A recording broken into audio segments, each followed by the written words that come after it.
મોટો અહીંયા કાર્યક્રમ છે 150 કલાકારોનો.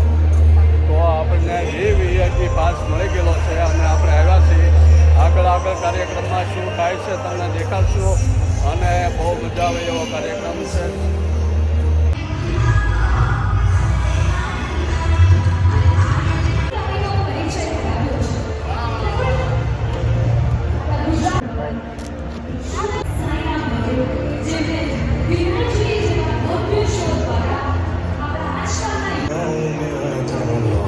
જ્યારે આપણો બર્થડે આવે, જન્મદિવસ આવે, તો આપણે હંમેશા એક્સપેક્ટ કરીએ કે મને આવી ગિફ્ટ મળશે, મને આવું મળશે, કે મને કોઈ કશું આપે.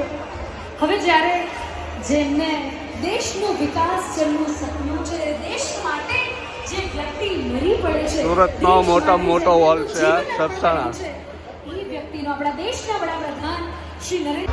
મારા સુરતનો હોકારો હોય કે નહીં? દરેક પાસે બેટ છે કે નહીં? સુરત, તમે આ વડાપ્રધાનજીને, આપણા દેશના લોકલાડીના વડાપ્રધાન જન્મદિવસે આ ભેટ આપવા માટે તૈયાર? આ ભેટ આપવા માટે તૈયાર? તો આ ભેટ આ સુરત આપી રહ્યું છે એમને એક ભેટ એમના જન્મદિવસ નિમિત્તે. એ જન્મોત્સવનો યાર અવાજ હોંકારો આવો ના હોય. સુરત મારા વાલા એકવાર થઈ જાય. હું સ્વદેશી વસ્તુઓ વાપરીશ. હું જવાનો અને કિસાનોને દિલથી સન્માન આપીશ.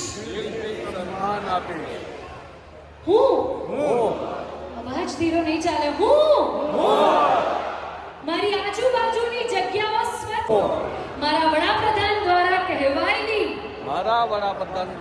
દરેક વાતો માનીશ. ભારત માતા કી, ભારત માતા કી.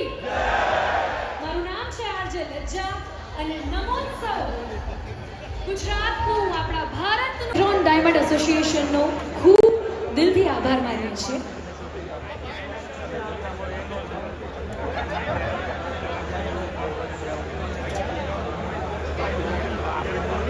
મેં આગળ પણ વાત કરી એ જ રીતે કે IVF આજથી થોડા વર્ષો પહેલા આપણા માટે ટેકનોલોજી કેટલી નવી હતી.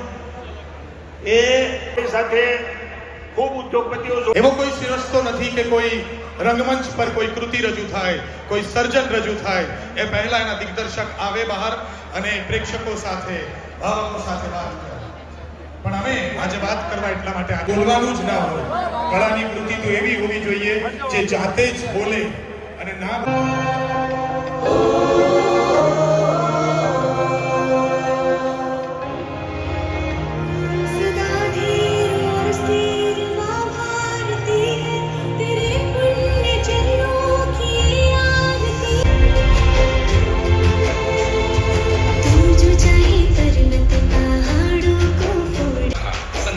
શૈલીમાં રજૂ કરવા માટે આવ્યો છું. ત્યારે એક મર્દ માણસની વાત આજે મારે કરવી હોય તો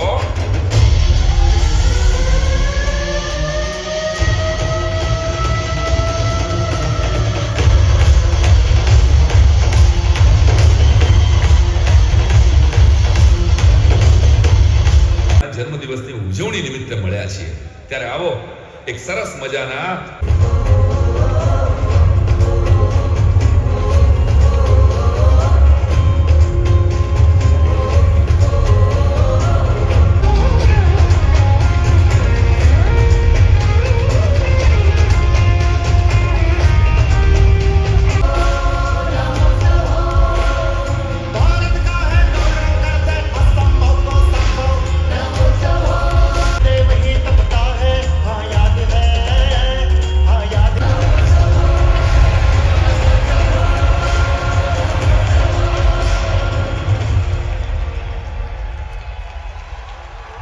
સમસ્વાનામ વિદ્ધિમ મામૃતોદ્ભવમ ઐરાવતમ ગજેન્દ્રાણામ નરાણામ ચ નરાધિપમ. અર્થાત અશ્વમાં હું ઉચ્ચ શ્રવા છું, ગજેન્દ્રોમાં ઐરાવત ભેગડા. તો મારા બાપલિયા 2014 માં એટલે કે આઝાદીના 67 વર્ષ પછી દેશને 18 કલાક કામ કરનાર વડાપ્રધાન મળ્યા છે.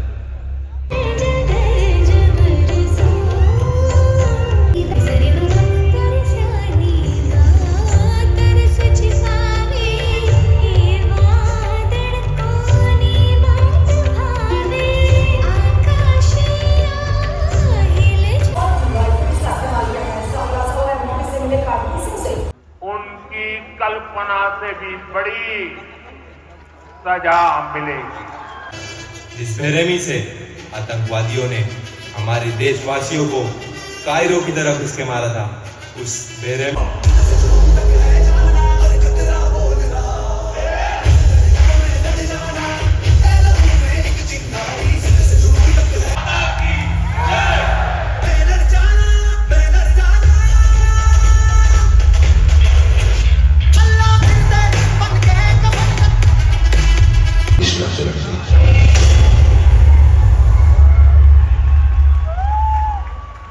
વંદે ભારત. શ્રી કૃષ્ણ શરણમ મમ શ્રી કૃષ્ણ શરણમ. નો થવાય. વૃત્તિમાં વૈરાગ્ય જાગે ત્યારે કોઈ સંન્યાસી બને. બા, હવે આ પૂછશે કે આ વૈરાગ કોને કહેવાય? પૂછ. સોમાં જે બા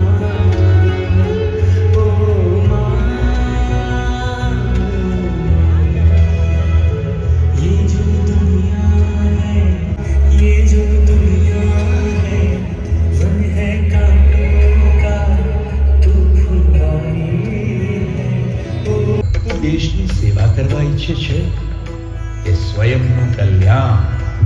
અટવાયો છું બાબા, મને રસ્તો બતાડો. જો બેટા,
ગુજરાતને મળી એક હોનહાર લોક ગાયિકા ગીતાબેન રબારી, જેણે દેશ અને દુનિયામાં ગુજરાતનું નામ રોશન કર્યું. આ છે કુણાલ સંઘવી.